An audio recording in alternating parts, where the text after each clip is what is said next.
Hello and good evening. I'm Melisa Idris. And I'm Sharaad Kuttan. Welcome to Consider This, the show where we want you to consider and then reconsider what you know of the news of the day. Prime Minister Mohd earlier today announced what his government is calling a National Recovery Plan. Now, the four-phased plan is based on three primary indicators to open up the economy and the social sector. The indicators are, number one, the number of daily COVID-19 cases, number two, ICU bed occupancy rates, and the third, vaccination levels. Now, some are already criticizing the plan for not going far enough. But what were we expecting from a recovery plan? We'll discuss over the next 30 minutes. Let's begin our conversation with Azrul Khalib. He is the Chief Executive of the Galen Centre for Health and Social Policy, which is an independent policy research and advocacy organisation. Azrul, good evening. Thank you for joining us on the show tonight. I'm wondering what your initial thoughts are for this National Recovery Plan. I mean, is this a lockdown easing plan or is it a 360 recovery plan? I'm just wondering whether you think the criteria and the primary indicators for the different phases make sense and whether these are, in fact, the correct metrics to be benchmarking the easing of lockdowns. Well, good evening, Melissa and Sharaad. Lots to say. I must say that I had mixed feelings when I heard about the recovery plan and looked through the speech. Positive in the sense that after more than a year of the government dealing with this public health emergency, we now see a roadmap out of this epidemic with clear indicators, milestones and phases which can be understood, which we could not previously. It's been negative for me because the roadmap appears incredibly optimistic. The timeframe and milestones appear to be unrealistic. We should instead be using those indicators which you just highlighted earlier, the following indicators. The first one would be the number of people who have completed the vaccinations. Second, the reduction in number of people needing hospitalization and deaths. And third, the number of infection rates, the infection rates which you mentioned, and in that order of priority. So unless the testing rate decreases, it's unlikely that we're going to be able to reduce the number of daily cases, even with the lockdown currently in place. Now, another point that I have to mention here, where we're setting ourselves really up for failure, is consider where we are today. 10% of the population have received at least one dose of a COVID-19 vaccine. Only 4.3% have been fully vaccinated with 2 doses. Now, there are vaccines with 3-week intervals, and then there are those with 8 to 12 weeks between the 2 doses. So we're not going to be able to even meet this indicator. So for me, it's a mixed bag. Azrul, the question of a recovery plan suggests that it's more than just whether lockdowns are ramped up or they eased, right? It has to do with a diagnosis of the damage that's been done, say, in the area of health and health infrastructure, or anticipating future needs, because this pandemic might take a long time to wind down, and God knows there might be more pandemics to come. So do you see any of that in the plan or in the speech, a diagnosis of the damage done, what needs to be corrected, and investment in building back better?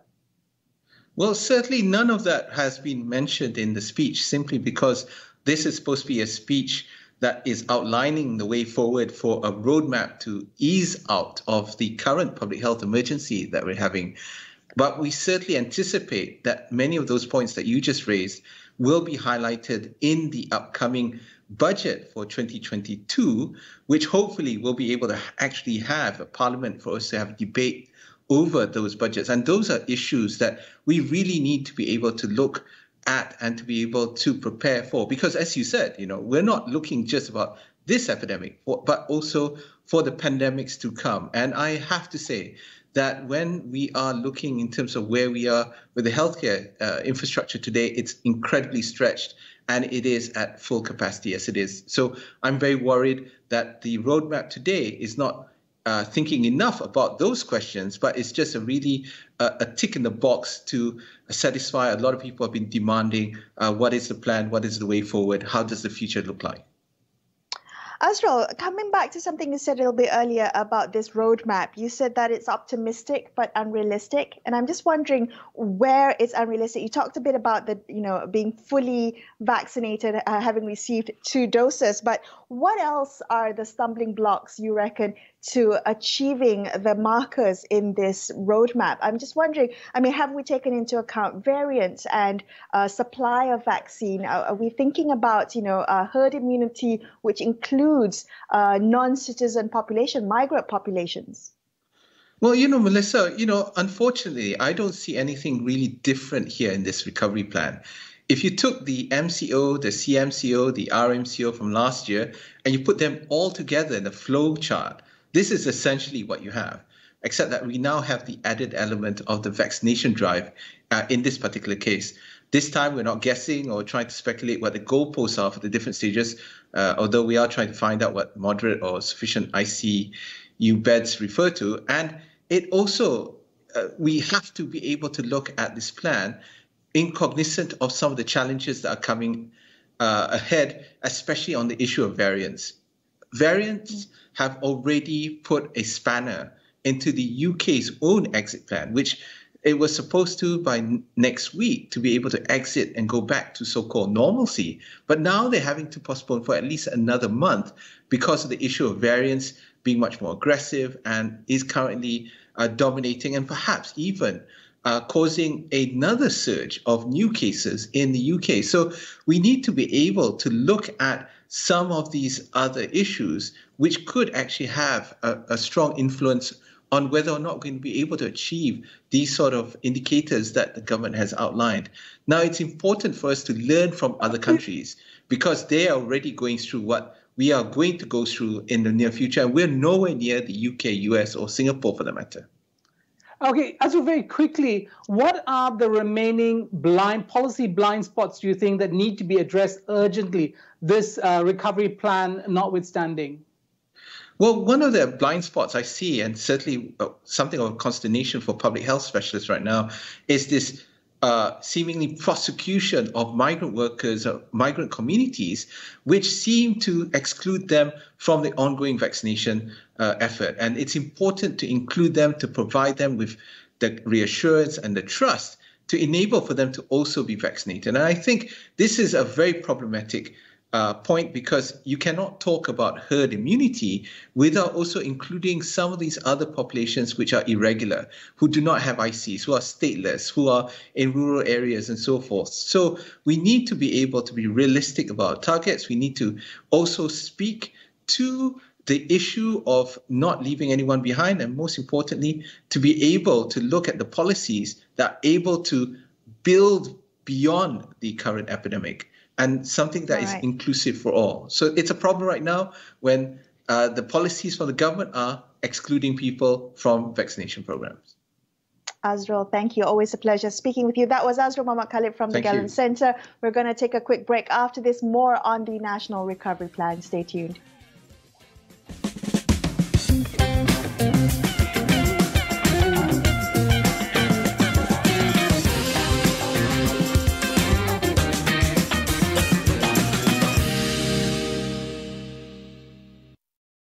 Lockdown itu penting. Lebih kurang pergerakan, maka lebih sukar untuk COVID menjangkit kita. Untuk tempoh 2 minggu ni, duduk di rumah. Kalau kita boleh laksanakan PKP, Kendiri dan keluarga, saya kira insyaAllah kita boleh berjaya. Akhirnya kita menang. Untuk memastikan Malaysia ada ke depan dan maju. Induknya adalah Melayu. Balik kepada support system. This is orang yang membuat polisi. Kalau itu yang dikehendaki, fine. Mungkin kita berbeza pandangan. Tapi kita mempunyai kuasa yang boleh menentukan budaya di masa hadapan. Polisi yang mesra wanita, sudah tentu dia akan datang daripada pemimpin wanita.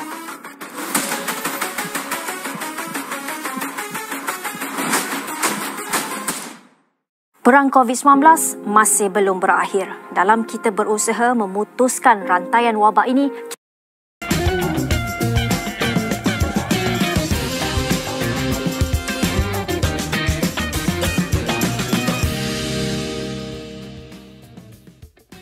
Hi, If you've just joined us, you're watching Consider This. I'm Melisa Idris. With me is Sharaad Kuttan, and we're discussing the newly launched National Recovery Plan. Let's speak now to Tricia Yeoh, CEO of the think tank Institute for Democracy and Economic Affairs, or better known as IDEAS. Tricia, good evening. Thank you so much for joining us. Now, I'm wondering whether this recovery plan lives up to its name, because I'm wondering whether it includes anything about the recovery of the country and the economy beyond just these markers of different phases of easing the lockdown and reopening sectors. Is this, the recovery plan that addresses how some sectors of the economy and society may not even be able to withstand the damage before we make it to phase 4? What do you think about this plan? Initial thoughts? Hi, Melissa. Hi, Sharaad. Thanks for having me on. I think that is a very good first starting point. I don't think this is a national recovery plan. I think it's very misleading, actually, for the government to call it that. It really should just be called 4 phases of how the pandemic lockdown is going to be managed. So, it really should not be called that. I was expecting something that was very clearly linked to the national economy, because I understand that there was actually an economic recovery plan that was being drafted. So I was very surprised, actually, when I saw the speech and I heard it being read out, when nothing of that sort was actually being addressed. So that's the first thing. The second immediate thought was that this sort of 4-phased or phased approach to lockdown should have been done a long, long time ago. In fact, IDEAS had also issued many statements talking about the need for a phased approach, similar to what countries like Singapore and New Zealand had already issued from day one, by the way, right, from a year ago. So I'm actually quite surprised that it's taken the government this long to come up with this sort of phased approach. So those would be my 2 initial reactions. Tricia, because there's much speculation about the timing of this National Recovery Plan coming a day before that special meeting of the Conference of Rulers tomorrow. What do you make both of the timing and the politics around needing to present a recovery plan? Yeah, I think the timing of it is, as you correctly point out, time just before the rulers meet tomorrow. And I think the impression that the government wants to present is certainly that the government is providing a plan, it's a way forward. There is a period of stability. There will be economic recovery. That's why the term national recovery is there right front in the center. But I think it is still very poorly executed. But you're right that this is certainly the kind of narrative that the current government is trying to present ahead of tomorrow. And I do believe that they think this will influence the way in which the rulers will make a decision. So saying that we have a plan, this is how we're going to exit. But again, the plan is very thin on the actual strategy. So all it says is that it gives us these indicators, which, by the way, I don't think are even enough. I think the indicators themselves are insufficient. I would have liked to see many kinds of indicators included in that, because, as you know, the number of daily cases per day will increase or reduce based on the amount of testing that will be done. So based on the indicators that are already very thin, that's all it presents. There's no real strategy as to how these indicators are going to be met. Right. I hear you on that point, Tricia, that it could be misleading to name it a recovery plan without having an actual long-term strategy or even a short-term strategy. But I'm wondering, Tricia, from an economic perspective, from, say, an investor confidence perspective, does this plan in any way help reduce uncertainty? Do we now know the roadmap out of lockdowns? I think it's a good step forward. So I think that the presence of something is better than nothing. But that's like a very low threshold, right? So I think, yes, you're right that it provides us some way out. But as to whether it will restore investor confidence, I mean, there's so many other factors at play here. We're talking about the stability and predictability of the current political environment, and that, of course, is going to be determined over the next few days. I think the vaccination situation is also closely linked to how we're going to manage the lockdowns and the economic recovery itself. So I think investors would really be looking for what is the actual economic recovery plan. Yes, so tell us a little bit about what you'd like to see, especially when we look at other countries, packages to support wages, to support businesses, you know, recognizing that a collapsed business is much harder to bring back to life than it is, you know, giving aid at this point in time. What do you think you would like to see in a national recovery plan?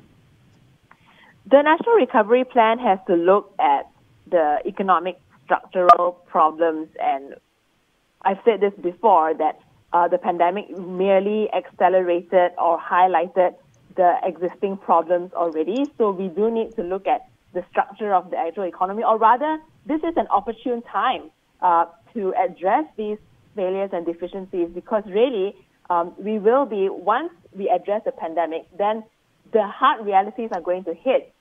The poverty situation, the situation of the SMEs that are not just in debt, but many of which have already had to shut down. And so what are the alternative employment availabilities for the many people who have lost their jobs? And, you know, I just want to echo what Ideas and some other think tanks have already been saying, which is that the government can actually do more fiscally, so the government should be able to borrow more in order to have fiscal expansionary measures during this time. And, you know, we just have to be transparent about it. I think as long as we can account for whatever risks that are being borne by the government, put it in the book, make sure that we acknowledge that, and then also deal with that. I also want to say that I know this is coming at a time just before the rulers meet tomorrow. I think me, as well as many other civil society organizations and think tanks, have reiterated that it's very important for Parliament to convene at this time, because what's happening now is that the decision-making processes are not broad-based enough. They are not reflective enough of the entire multi-party representation from Parliament. And I think that is also where the frustrations are starting to build up. So we really have to look at a multi-pronged approach. It's not just about the executive making these decisions now, not just within the National Security Council. I think it really is time to have that kind of broad-based policy-making process recognized and reflected in every step of the way.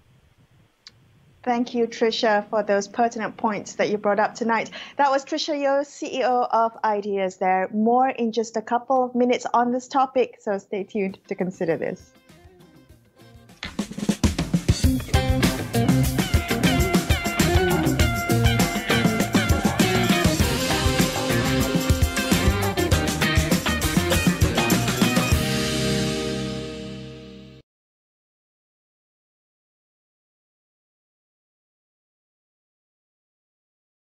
Untuk COVID menjangkit kita. Untuk tempoh 2 minggu ini duduk di rumah. Kalau kita boleh laksanakan KKP Kendiri dan keluarga, saya kira insya-Allah kita boleh berjaya. Akhirnya kita menang. Untuk memastikan Malaysia ada ke depan dan maju. Induknya adalah Melayu. Balik kepada sebuah orang yang membuat polisi. Kalau itu yang dikehendaki, fine. Mungkin kita berbeza pandangan. Tapi kita mempunyai kuasa yang boleh menentukan budaya di masa hadapan. Polisi yang mesra wanita sudah tentu dia akan datang daripada pemimpin wanita.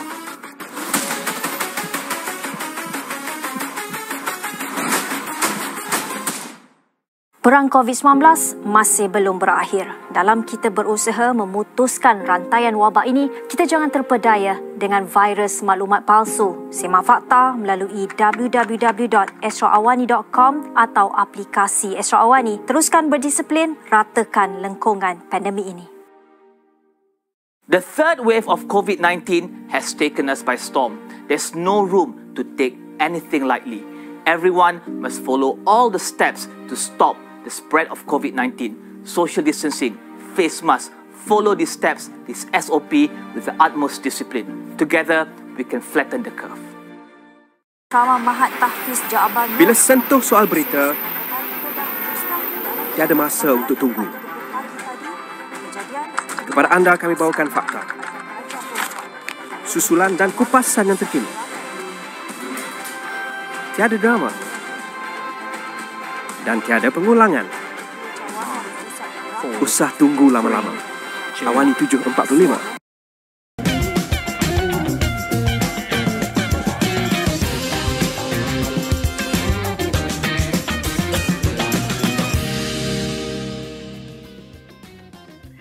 Hi, thank you for staying with Sharaad and I on Consider This. Let's continue our conversation about the recently announced 4-phase exit plan for lifting pandemic restrictions. Let's speak now to Raja Ahmad Iskandar Fareez. He's the Communications Director of the think tank Research for Social Advancement, or better known as REFSA. Iskandar, good evening. Thank you for joining us on the show tonight. I'm wondering what you make of the timing of this plan. It comes just a day before that special sitting of the Conference of Rulers. Should we take note of the timing of this announcement? Hello, Melisa and Sharaad. Thank you. Thank you for having me today. Yeah, the timing is a bit suspect. Looking at the timing as well as the content inside, it looks like a last-minute job and more of a repackaging of what's been done before. So we have phase 1, 2, 3, and 4, but MCO by any other name does still hit us the same. So I think that needs to be looked into. And then what is clear here is that the primary strategy for the current government is lockdown and vaccination. So we are putting all our hopes and all our eggs in this vaccination basket. Iskandar, can I ask you if you think that looking at the timeline, we know it's kind of flexible because it does depend on those indicators that the government has outlined, that this plan presupposes an extension, at least in the short term, of the emergency, because we don't see Parliament coming back online until phase 3, I believe. Do you think an extension is part of the subtext of this plan? Well, Sharaad, it looks like the current administration is trying to delay Parliament as long as possible, as long as they can.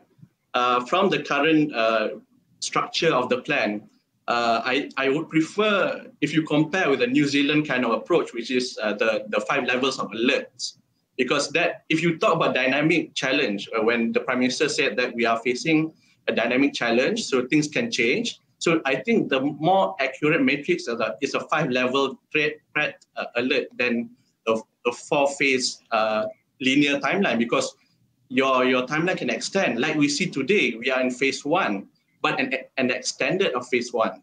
So how sure are we that 2 weeks down the road, we won't extend it to 2 more weeks, 3 more weeks?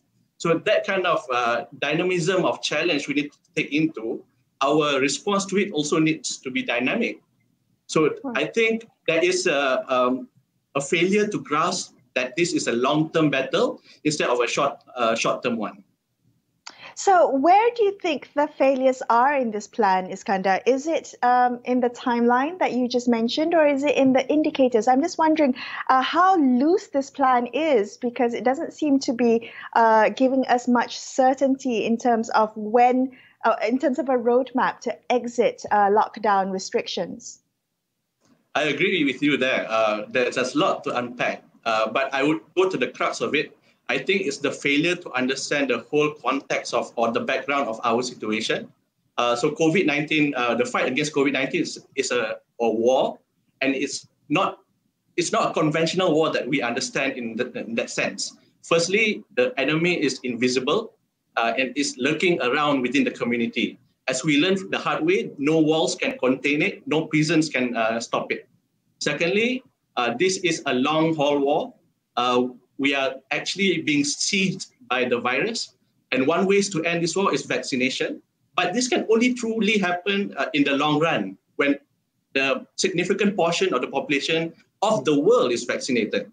So till then, the virus can mutate into more dangerous variants and forms that can render vaccine ineffective. So we are actually in a battle of attrition between us and the virus, and we need to outlive and survive longer than the virus. So if we look into it, there's no understanding of this kind of, they don't understand or comprehend this kind of situation. They think that if we vaccinate everyone, we can end the pandemic. But we know that's not true, as we see how things are in the UK. They've vaccinated a significant portion of their population, but they are now looking at extending their lockdown because of the emergence of the Delta variant from India. So we need to... Iskandar, I can sort of jump in there and ask you about the other issue that's been talked about, many proposals trying to address the question of political instability, proposals for a government of national unity, a confidence supply agreement with the federal opposition. All these were put out there in order to encourage the current administration to reopen Parliament. Do you see any signs in this natural recovery that suggest that the administration believes that Parliament is an important instrument in battling this pandemic? I think if the current administration is sincere about a joint approach and championing parliamentary democracy, we would have seen a proposal for a virtual parliament already. So because I think all of the parliamentarians have been vaccinated, and the venue or the premise itself has been SOP proofed for vaccines, for transmission, then we don't have any excuse to not convene parliament. So I think there is some reluctance on the part of the current administration to convene parliament or to organize a joint approach to combat this pandemic. Right. I'm going to circle back to my very first question, Iskandar, about the timing of this recovery plan coming ahead of the meeting of the rulers tomorrow. And I'm just wondering, I know it's only been a few hours that the plan has been announced, but have you heard anything in terms of a response from the ground? I mean, what responses have you seen, particularly, for those supporting the Perikatan Nasional Government and the various stakeholders? Has this recovery plan been well received? Well, we've seen a few hashtag resurfacing, kerajaan gagal, kerajaan bodoh. So I guess that emblem, sort of shows us what kind of response the public is giving towards this long-term plan per se. For me, I think the more important urgent matter to address is workplace clusters. Because if we really want to open up the economy, we need to address the SOPs at work. Are the SOPs at work sufficient? And if they are sufficient, why are we seeing workplace clusters increasing every day? So these are the things that we need to look into, because if we don't address this issue, a lot of people can't go to work. Even now in the climate of lockdown, we see a lot of cases, new clusters appearing every day related to workplace. With the findings of COVID being transmitted through aerosol, we need a better ventilation system. So this kind of detailing out of SOPs need to be done. So the true measure of a good SOP, the true good SOP is to make sure that everyone can live out their life as close to normal as possible without endangering others. And we see the current government failing at this task. So it's no surprise that people are angry, people are frustrated at this plan per se, because there are no details that allow them to go back to work and earn for a living and feed their families. Right. Iskandar, thank you so much for your time tonight. That was Iskandar Fareez from the think tank REFSA. That's all we have for you on this episode of Consider This. But before we leave you tonight, a reminder that you can get all the latest news on COVID-19 vaccines at astroawani.com, as well as the Astro Awani app. Thank you so much for watching the show tonight. I'm Melisa Idris. And I'm Sharaad Kuttan, signing off for the evening. We'll be back same time tomorrow. Till then, good night. Good night.